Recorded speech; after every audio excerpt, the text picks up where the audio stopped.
ChatGPT is becoming super antichrist. Okay, look at this. Verses that tell us how God rewards us when we bless or pray for our enemies. ChatGPT says, ChatGPT isn't designed to provide this type of content. What is threatening about asking for verses that tell us how God rewards us when our enemy curses us and we bless them? This has happened to me multiple times, and I even remember being on Snapchat a while ago when I used to preach on Snapchat, and I put a verse, and it was like about forgiving your enemies.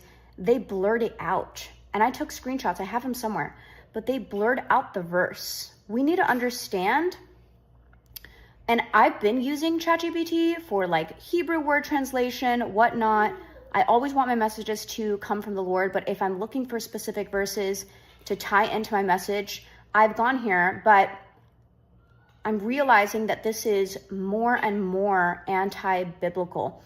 And one thing that we should never do with ChatGPT or Google is say,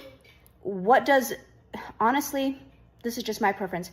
I don't say, God, like, what does this verse mean? And take it at face value. I want to first ask the Lord. And this is how I pray. If I don't understand a verse, I say, Holy Spirit, or Jesus, you are the word. What does the word mean? What does this mean? What does this verse mean? And then I read it over again in faith, believing he's going to explain it, and he explains it to me. There's nothing wrong with saying, okay, like, what's the Hebrew word? What's the Hebrew word here? Give us deeper insight with the Hebrew translation. Perfect, the Greek translation. Amazing, and you should do that. But I'm making this video because ChatGPT has been wrong about biblical things many times and has said, no, we don't provide this type of content.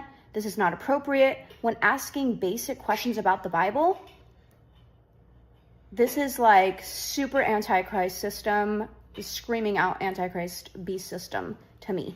So we need to just be aware of where we're headed, what's going on, and the fact that these people that create these apps are against Jesus Christ, and that's the reality.